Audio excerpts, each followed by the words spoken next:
Awesome. Thank you so much. I'm Paige. I'm an alcoholic. And yeah, when you're doing that, I'm like, Team Rob, let's go Rob. Woo! He loves it when I give him unnecessary attention. It's his favorite. All right. So where we're going to be picking up today is on page 7.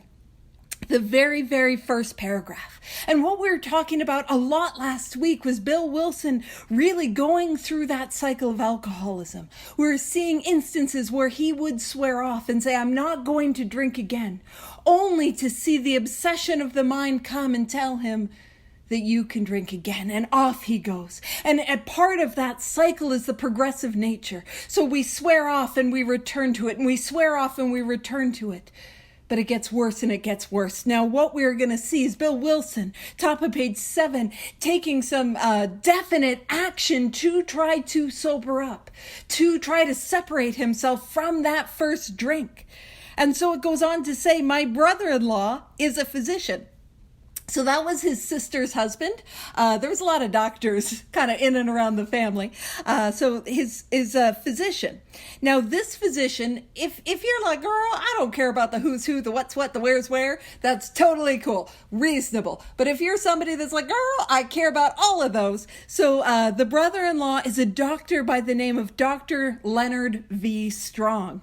And he actually was the doctor that like introduced Bill to like the Rockefeller Foundation when he was looking to kind of get the fellowship really like up and going. So just a little fun fact because I know we got a couple history nerds, and I'm here for it, and I love you. And if you're like absolutely not, gross, history, yuck, I love you too.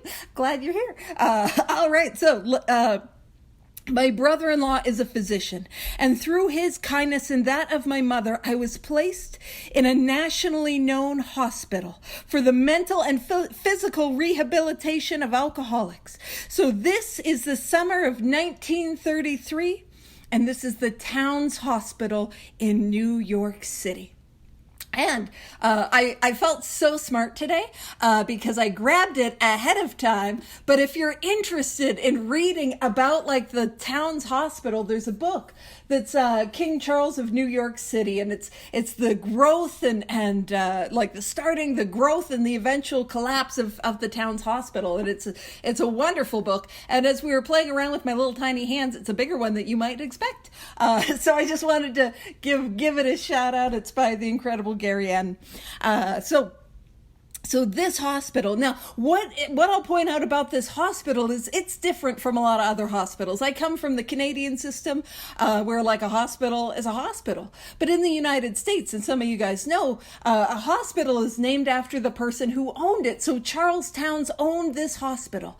Now this hospital was focused on one thing and one thing only. It wasn't like a general hospital. That's a TV show. It wasn't, they didn't have a cardiac wing. They didn't have the, gastrointestinal unit. It was a hospital that was solely focused on treating alcoholics and drug addicts. And it was right across the street from Central Park. And so that's where he went, this nationally known hospital, the summer of 1933. It says, under the so-called belladonna treatment, my brain cleared. Hydrotherapy and mild exercise helped much.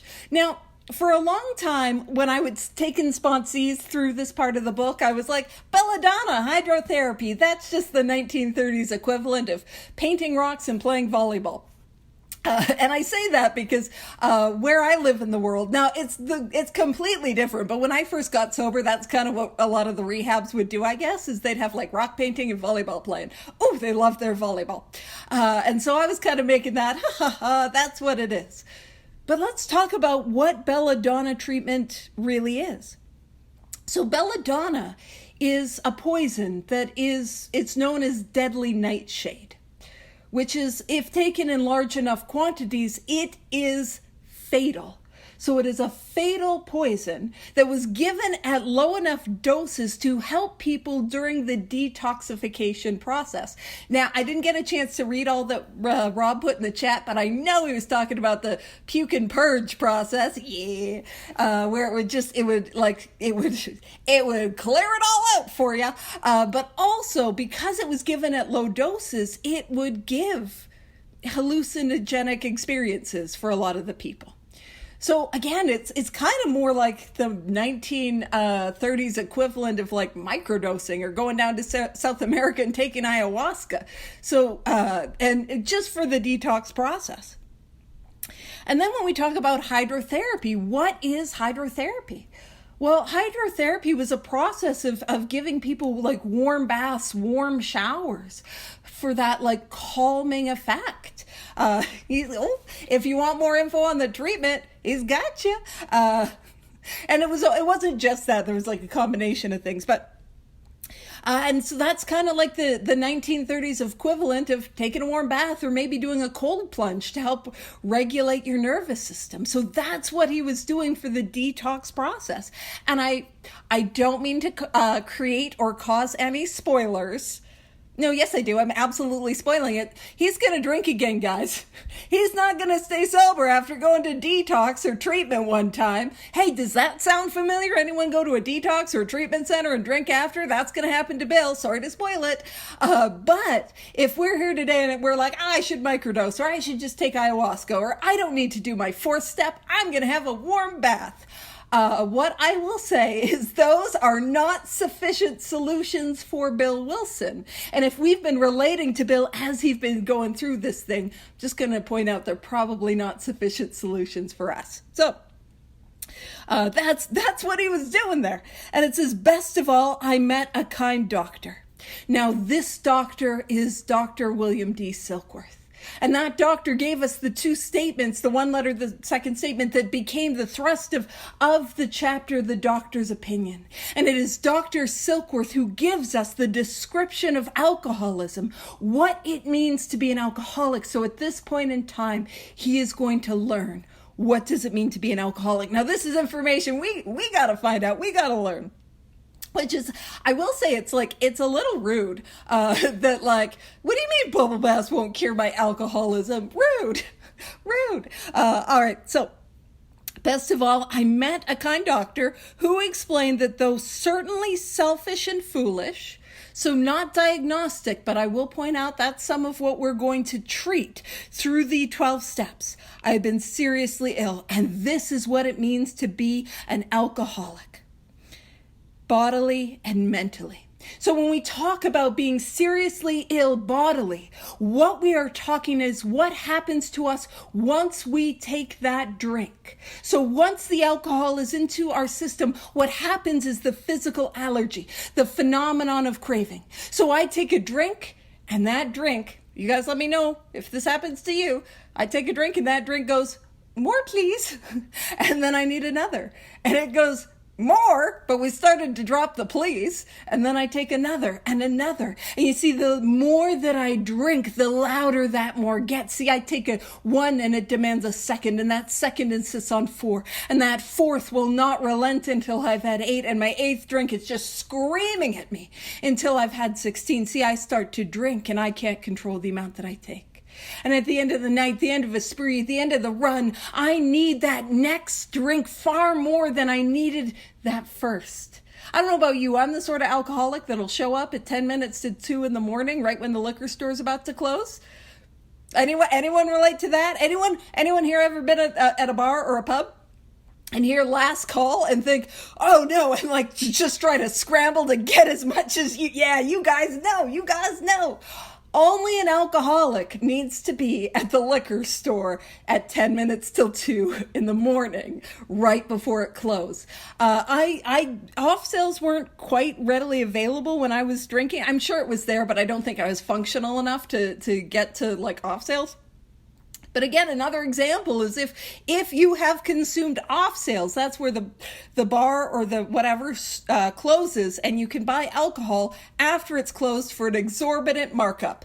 Anyone here ever purchase off sales? That's a sign we got the allergy. Now, I will do this one more example. If you're like, Paige, I don't know if I have the allergy. Well, we'll hold our experience up to this light. Is there anyone here who has ever played? Now, it's a game. It's a fun time. It's called Bottom Beer Roulette. Anyone ever played that? And if you're like, I'm not sure what this game is. Well, that's when you're at like drinking with some people at a house party and other people have gone to bed or passed out or they've coupled up and they're making their different bad decisions. And what we're doing is we're going around drinking everybody's bottom beers, trying to avoid which one? We know it's the one with the cigarette butts. Now, all I'm saying is if you have played a round or two of bottom beer roulette, you definitely have the allergy. Now, here's what I'll say is if you found the one with the cigarette butts and you finished it off, girl, there is no doubt you've got this thing. I couldn't do it. I couldn't finish it off. So again, do I know what it's like to start drinking? And overshoot the mark? Do I know what it's like to start drinking and not be able to stop? Do I know what it's like to say, I'm going to go out for 3 drinks and to not come back for something like 3 days or to continue drinking far longer than I wanted to? That is the allergy of the body. Now, the allergy of the body, if I have any experiences of that, what that means is that I cannot drink again. Because if I've got the allergy, I got the allergy. I'm allergic to onions and peppers. Guess what? I don't want those. No, thank you. All done. I'm good. I don't need an onion sponsor. At no point have I had to work pepper steps. I have not had to seek out external mental health support for my onion and pepper allergy. I just say no, thank you. So if I have the allergy, I have the allergy. But when it talks about being seriously ill mentally, we're going to see this described at greater length in the next paragraph. But what we're talking about when we talk about being seriously ill mentally, we are singularly talking about the thought that I have when I am sober that tells me I can drink again. So when I'm sober, I have a thought that says this time will be different. Nobody will ever know. I just got to get it out of my system. The problem was I was drinking with a bunch of Canadians. There's no alcoholics across the pond. Never seen it, you know? Or it looks like a thought that is on me all day that says, take a drink, take a drink. Take a drink, take a drink, take a drink until what little willpower I'm able to muster is eroded away. It also looks like I'm living my life. I don't want to drink. And there's a case of the suddenlies. And I have a drink in my hand and I almost don't know how it happened. It looks like if you're feeling the way that I was feeling, you'd have to get drunk too. It looks like I'm going to kill myself anyway, so why don't I take a drink? It looks like I got to go on a big bender so I can have a good surrender. I just got to get it out of my system. That's what it looks like. And here's the thing, and this is what we're getting to. If I have examples of my life where I have not been able to control the amount that I drink, and if I have examples in my life where I've said I'm not going to drink again, only to find myself with a thought that tells me I can take that first drink, what that means is that I am in the grips of a hopeless condition because I cannot safely drink again because of the allergy. But because of the obsession of the mind, I will drink again. Now that is the predicament that we find ourselves in if we relate to those two symptoms. That is alcoholism. Now, Dr. Silkworth, he is the gentleman who gave us the description of this illness, alcoholism, these two components. And he's going to describe it to Bill a little bit deeper. He says, it relieved me somewhat to learn that in alcoholics, the will is amazingly weakened when it comes to combating liquor. So the willpower that we have, and we do have willpower. Man, if you have ever showed up to work after, like a 7 a.m., 8 a.m. shift after a night of drinking, we can't say we don't got willpower where you are hung over, and you still reek of booze and it's like, oh, you're just deathly ill, but you scrape yourself up out of your own vomit to show up to work, and you like sick the whole day through work, you're shaking it rough. Man, that takes willpower. We have willpower. But that willpower that we have in these other areas of our life does absolutely nothing to prevent us from taking the first drink. Willpower is no power against the obsession of the mind. And that is what Bill Wilson is learning. So it relieved me somewhat to learn that in alcoholics, the will is amazingly weakened when it comes to combating liquor, though it often remains strong in other respects. So we have willpower in these other areas. But when it comes to not taking the first drink, we have no willpower. And you might expect Bill Wilson to be a little desultory about his predicament, but quite the opposite. It seems like the news of his hopelessness, he's responded to it with like a plan and enthusiasm and purpose. Like he has got this thing.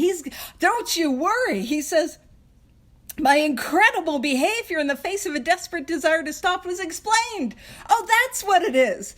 But I think he missed the deeper meaning, which is like, buddy, if you got this thing, you are going to drink again. So it says, understanding myself now, I fared forth in high hope. Boom, bang. So what happens is when Bill Wilson checks himself into the town's hospital for the first time in the summer of 1933, what we see is Bill Wilson swearing off. I'm never going to drink again. So keep in mind that cycle. I'm never going to drink again. And what is he going to use to put between him and that first drink? Well, it is self-knowledge. He has got self-knowledge. We're talking about the geese. Oh, don't you worry. We're going on a couple tangents with that. So understanding myself now, I fared forth in high hope. So he's got self-knowledge. He's utilizing self-knowledge against the obsession of the mind. And let's see how this works. Spoilers! Not great. It says for 3 or 4 months. So he had 3 or 4 months as a period of sobriety. Have we ever done that? Because oftentimes when I would come to AA, I thought what an alcoholic meant was a daily drinker 24/7, 365, but it is almost impossible for a human being to stay drunk 24/7, 365.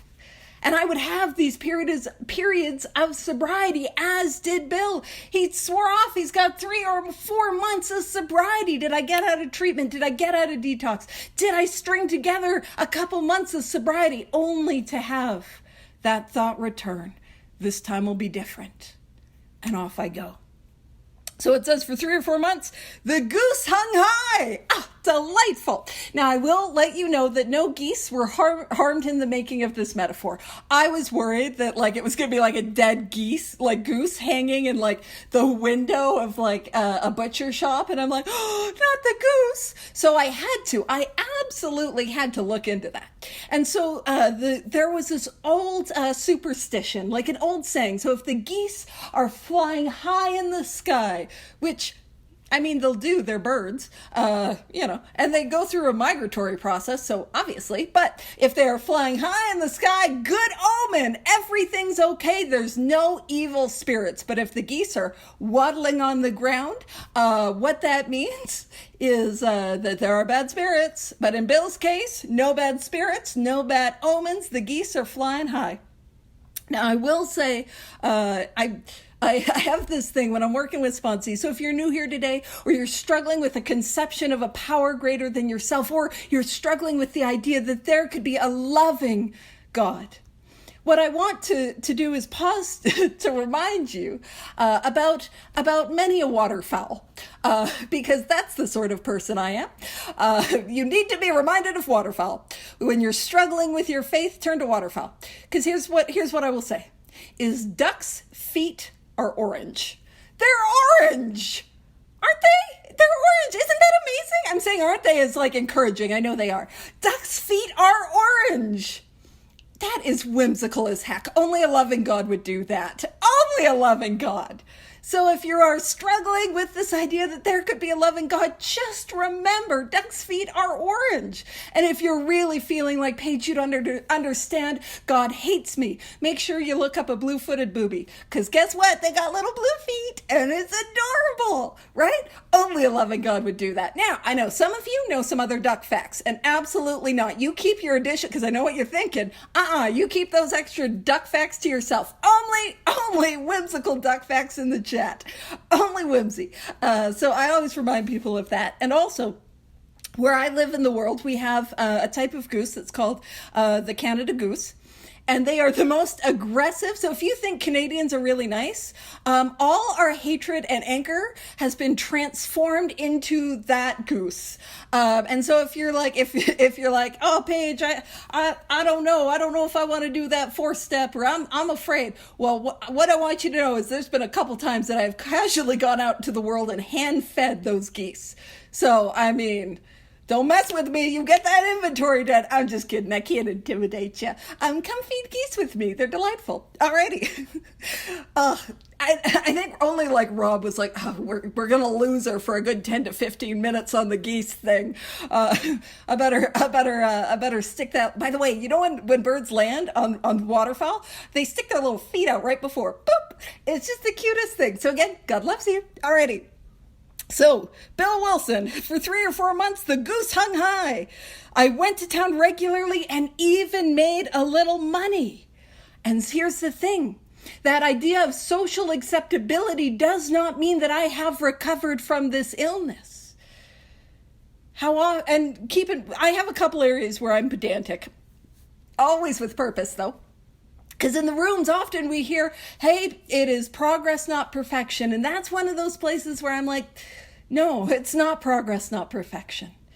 Because the new job, the new car, the new relationship, getting the old relationship back, hopefully not at the same time as the new relationship. That sounds like a disaster. But getting the education, getting the new phone, the new whatever, none of that has any power to keep us sober. So I can get the promotion and I will drink again. I can get the relationship, I will drink again. One of the most heartbreaking things is to watch parents get their children back and then they drink again. It is not progress, not perfection. It is spiritual progress rather than spiritual perfection. Because if I have this illness, nothing less than a spiritual experience that I deepen and I grow will keep somebody like me sober. How am I progressing spiritually? Because Bill Wilson, he did a little rehab tour. Woo! He went to rehab. He's 3 or 4 months. He's going to town. He's making some money. Everything looks good. But none of that has the power to keep him sober. And he says, surely this was the answer, self-knowledge. It's got it, self-knowledge. Woo! He knows the thing. He's got the cycle. He's got the obsession. He's got the allergy. He knows it. He knows himself. It's great. But it was not. Aw, womp womp, no, but it was not. For the frightful day came when I drank once more. And so what kicked in for him, and you can make a little note that this is the obsession of the mind. And it might also be helpful to make a note when it said that frightful day came when I drank once more. What kicked in for him was the obsession of the mind. But that frightful day, if I have alcoholism, is inevitable. It wasn't about what happened. It was always going to happen. I will drink again. And so what we saw was the obsession of the mind kicked off, and he takes that drink. The allergy takes him going through that cycle. It says the curve of my declining moral and bodily health fell off like a ski jump. And actually, we were talking about birthdays. I spent my 18th birthday in the psych ward. Now, this is only for the Calgarians. Things were going well, you guys. The moral and bodily health was not declining like a ski jump. It absolutely was. But so I spent my 18th birthday hospitalized in the psych ward for several months because it was going well. And so the room that I was in, it overlooked what is known as Calgary, Canada Olympic Park. Because in 1988, year I was born, see, I'm tying it into the birthday thing, which I actually don't like making a big deal of those. But we had the Winter Olympics, and so there's this hill. And they had, skiing events, and they also had, and it's this iconic view of the ski jumps. And you see how a ski jump goes. It is a sharp decline. And there's a bit of a curve because the ski jumper's got to get some air on that. And then it is followed by a sharp decline. And so, by the way, I did not know that as I was sitting in the psych ward, as things were about to get worse for me, spoilers! Oh, is Maureen putting in? Hold on, what do we got? What do we got? Is it the ski jumps? Taking a while. Oh, the booby! The blue-footed booby. Sorry, I can't say "oh the booby" without context because it sounds like we've let this meeting go. No, only appropriate things in the chat. So again, if you're struggling with God, you go have a look in the chat. There's a blue-footed booby, and it is delightful. But that ski jump, that was about to be the decline of my life, and that was also the decline of Bill's.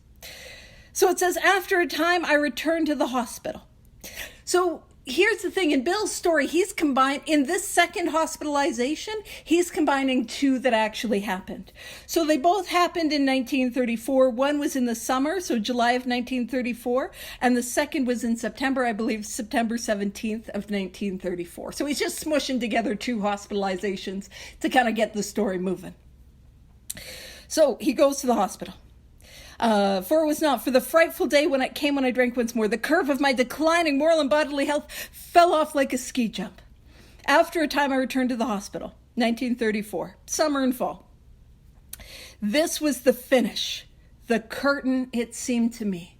So Bill Wilson is having an awakening towards his hopelessness, which is to say the reality of his condition.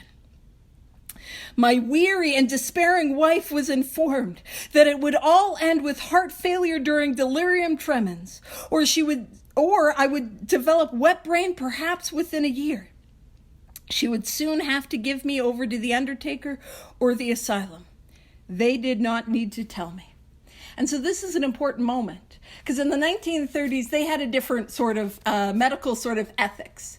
They weren't going to tell a patient directly if the patient's condition was hopeless, because that's just going to bum them out. We don't want to bum out the patient. And so Dr. Silkworth is giving to Lois Wilson Bill's prognosis. And Dr. Silkworth is saying Bill Wilson is hopeless. He is going to die by basically his heart giving out during withdrawal symptoms, or he's going to develop what is known as Korsakoff syndrome, or Wernicke's Korsakoff encephalopathy. That's not the word of the day, but I'll be struggling with those just as much as I will the encephalopathy. So basically what Korsakoff syndrome is where you drink yourself into wet brain. You drink yourself into permanent brain damage, where your brain is so starved for nutrients and it's like dehydration. It's like, and it creates a very severe permanent brain damage. And so Dr. Silkworth is saying this is the prognosis. He's either going to die or he is going to live a pretty horrific life before he inevitably dies of this thing. I'm telling you this, Lois, because again, I don't want to bum that guy out, but bum out Bill. That's not good news for him. And I need you to make plans. So I need you to either get his affairs in order. So start, getting the will together, getting his arrangements together, because that is what this is. Or if you're able to scrape together enough money to get him locked up in an asylum, that might be the kindest thing for him. Now, asylums didn't swing both ways. Bill Wilson went to the town's hospital. That was a pretty nice place. The doors were not locking how they do for us, or for how they would at an asylum.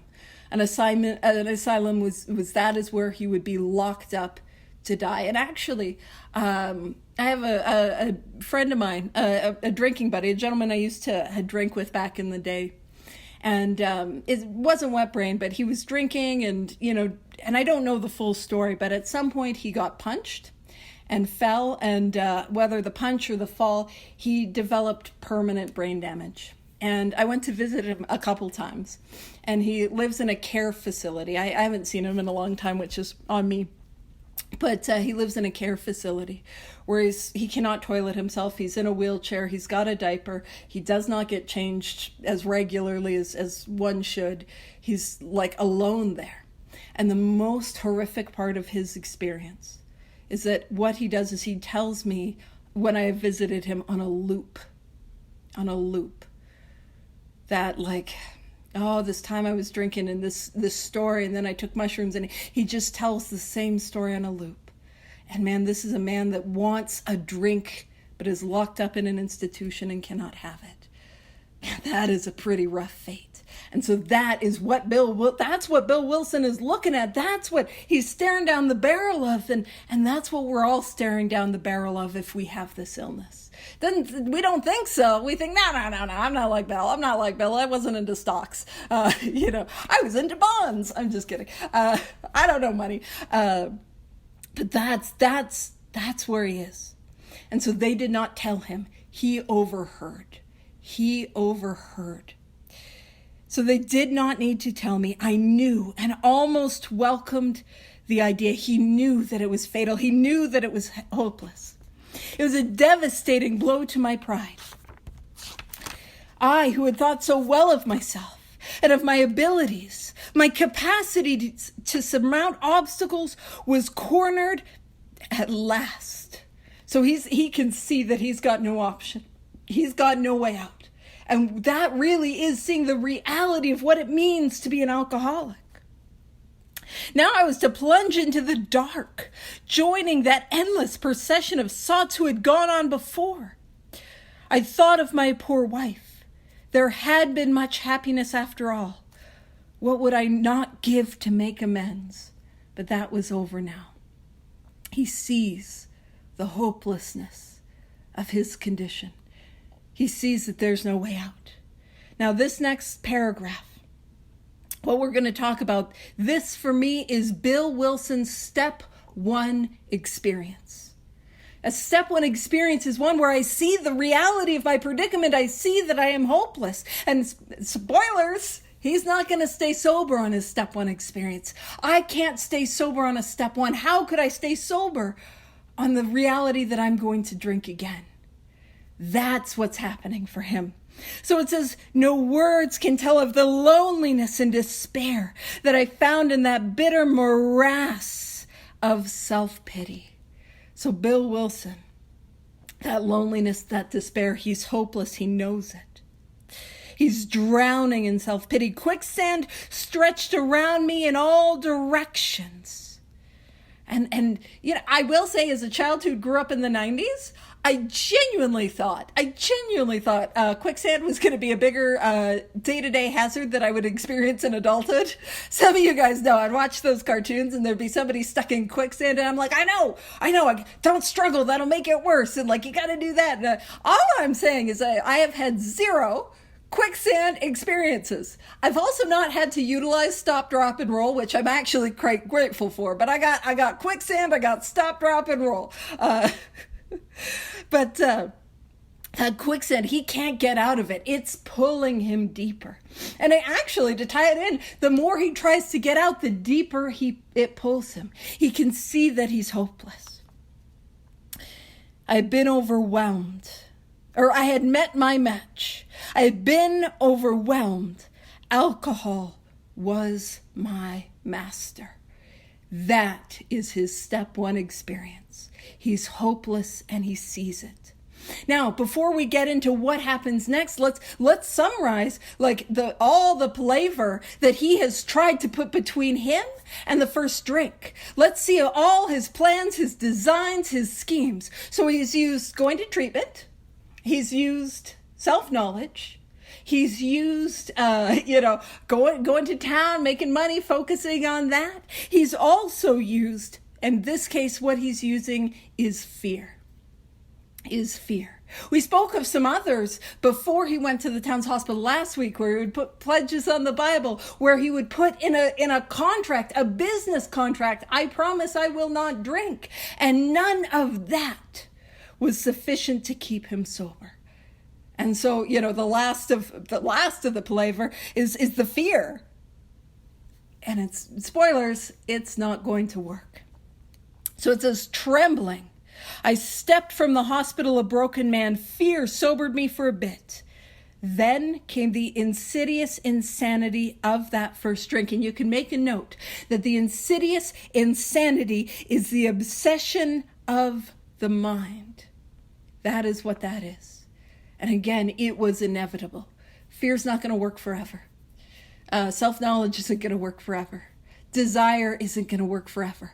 Consequences aren't going to work forever. Just going to meetings, if I have this illness, it's not going to work forever. And it says on Armistice Day, 1934, I was off again. And so what I'm going to do is I'm going to pull out the handy-dandy copy of Lois Remembers. By the way, I make a joke that I'm like, pull out your pocket edition. They only have one size. I just think it's funny to reference like kind of a really obscure book and be like, get it pocket size. You know, I think that's funny. So where we're going to, if you have a copy of Lois Remembers, which is completely reasonable that you do not, where we're going to pop over is to page 87.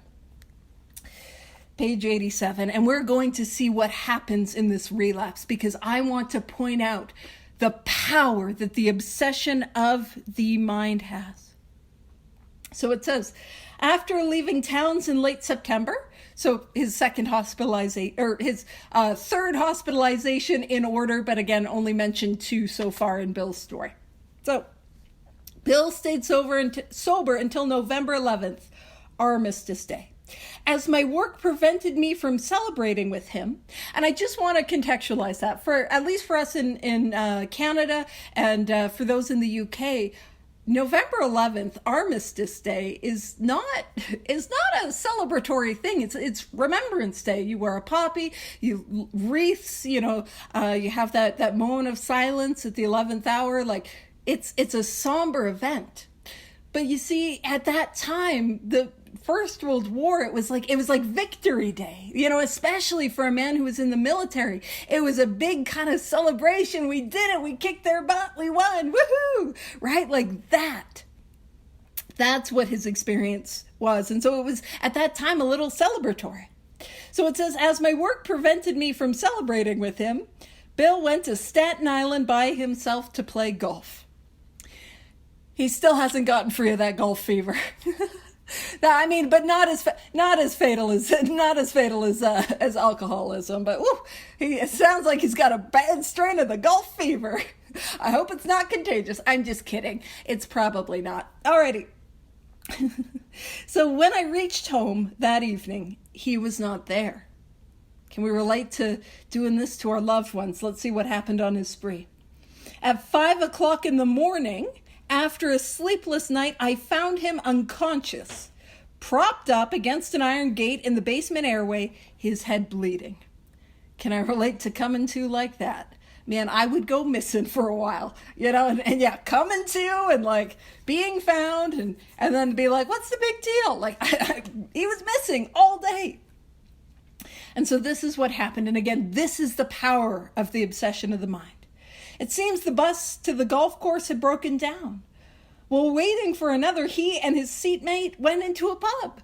Now, keep in mind, I guess, in the 1930s, they didn't have cell phones, so you couldn't, try to isolate socially. Don't talk to me, I'm on my phone. So you had to, talk to them. And some of you are like, thank goodness we're not in the 1930s. I don't want to talk to strangers. Earphones in, get my AirPods or what have you, plug it in. But instead, Bill's chit-chatting. By the way, socialization does not lead to relapse. What leads to relapse is inevitability. It is inevitable that I will relapse. Just in case we got some, people with some social anxiety, which, of course, we do, and that are like, that's it. The problem with socializing. I shall not socialize. That'll be the thing that prevents it. No. No, you still got to talk to people. We can write fear inventory on it. All right.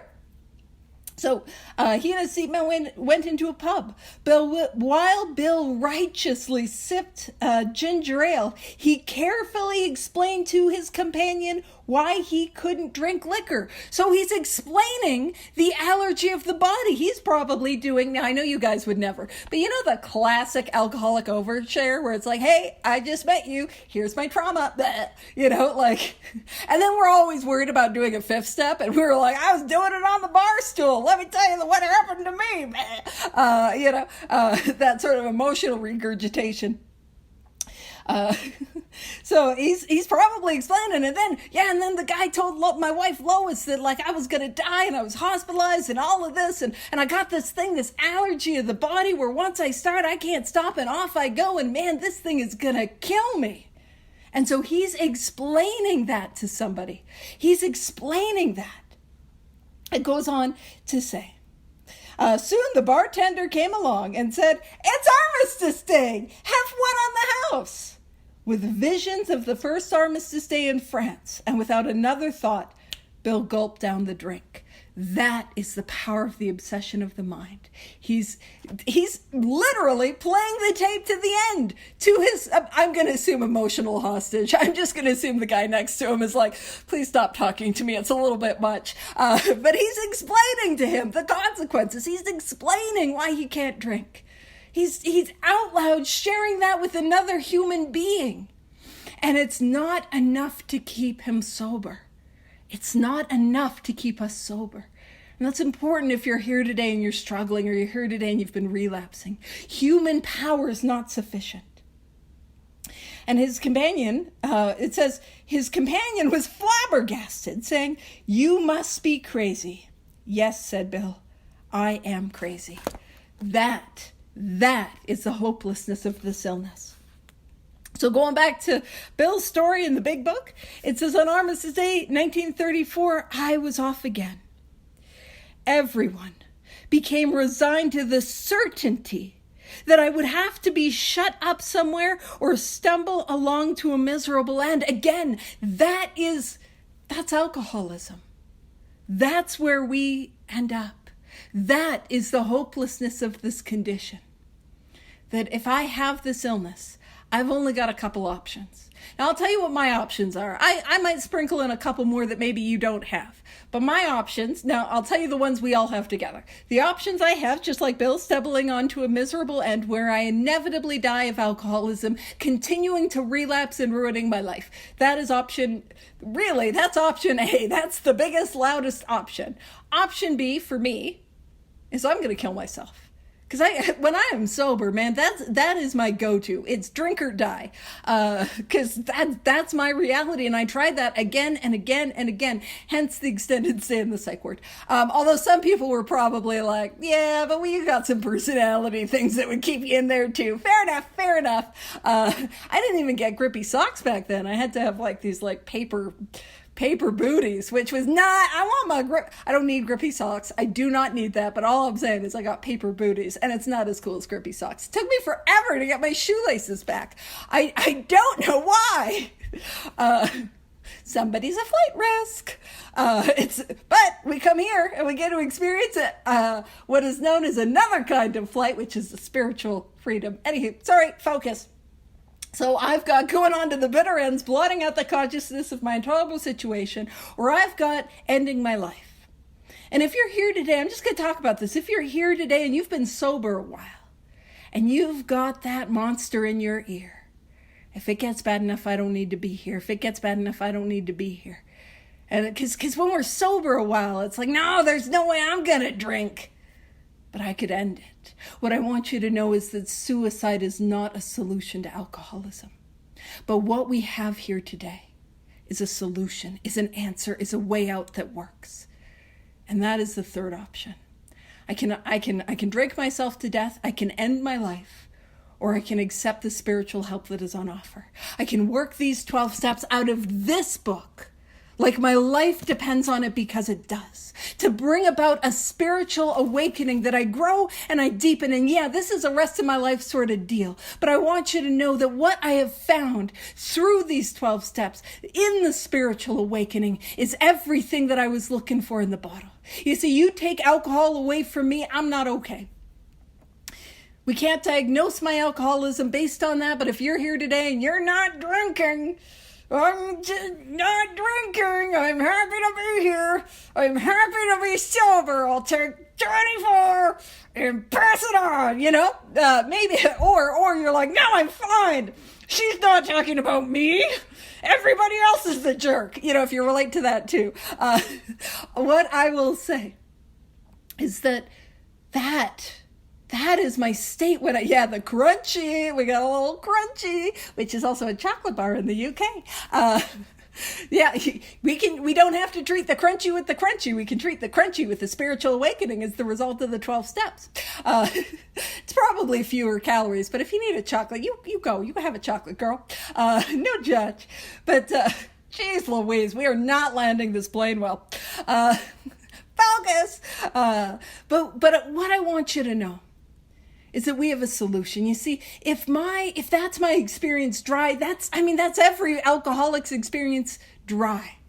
We don't put down the bottle and suddenly we're happy, joyous, and free. We might feel a little bit of relief, especially if the charges get dropped or we get our spouse lets us off the couch or back into the big bed, That's when we might experience a little bit of, everything's okay. But the world gets gray. And if you're here today and you're sober, but you're miserable, we have a solution for that too. And what I needed is, you see, I have an illness. I have an illness which demands treatment. And it will either be treated, in my case, by a drink or killing myself, or it will be treated by a spiritual awakening that I grow and I deepen. That is the predicament that we're in. If we have this illness, as it's laid out in this book. That's what I've got to do. But what I promise you is that if we really go at this thing, not doing a step a year, a step a month, or taking our time, but we go after this, like I went after a drink, I will find everything that I was looking for in the bottle. And I will find that sober. This is a deep and powerful solution. It's not just a drink. No. It is a way of life that is incredibly wonderful and works. It works when it is hard. It works when life is painful. It works. We have an answer and it is available to each and every one of us. And it doesn't take long to get well. That's the thing, is we don't have to wait to get well. We don't have to wait to do this work. We don't have to wait to do inventory. We don't have to wait to do amends. We don't have to wait to sponsor others. We don't have to wait. We can get well very quickly here. And it says, so it goes on to say, everyone became resigned to the certainty that I would have to be shut up somewhere or would stumble along to a miserable end. How dark it is before the dawn. And again, that is tying into that transition that we see from hopeless to hope. I need to experience that darkness before I'm willing to grab a hold of the light. I need to see that I'm hopeless before I grab hold of the solution and the hope. It says, in reality, that was to be the beginning of my last debauch. I was soon to be catapulted. And I'm going to point out, catapulted, debauch is a spree. Catapulted means with some velocity. It's not, I was soon to saunter my way into. I was not about to take a step a year. I was not like trouncing through the tulips of getting there. Catapulted with some velocity. Again, it does not take long to get well. It does not take long to recover. Into what I like to call the fourth dimension of existence. Now, that fourth dimension of existence is a synonym for the spiritual awakening. To live in an awakened spirit. To see the world at a depth that I could not see it before. I didn't think I'd be getting to this part because it's me. But if somebody reminds me next week, I'll share with you a visual of what we're talking about with the fourth dimension. You see, if you think about a second dimension, you can think like a little stick figure. And that stick figure is there, but we're out in the third dimension, so we're seeing the world at a depth that the stick figure cannot. And it's like that in the fourth dimension. We get to see the world at a deeper level and experience the world at a deeper level. And if you're like, Paige, that sounds like some weird, like astrophysics, hippy-dippy, trippy. This is what the fourth dimension looks like. This is a sneaky description of the spiritual awakening. Here it is. I was to know happiness, peace, and usefulness. So a sense of happiness, a sense of peace, and a sense of usefulness. And if you're here today and you've not experienced this, that is what we're after. That is what comes about with the spiritual awakening. And I got some bad news, though. It says, in a way of life. Oh, man, I gotta keep doing this thing. Not cool, bro. Not cool. But in a way of life that is incredibly more wonderful as time passes. And that wondrous existence happens with the consistency of this work. And next week, what we're going to do is we're going to transition from that hopelessness to that hope. And I did not do good at giving you some time, so I'll wrap it up. Over to you, Peppa.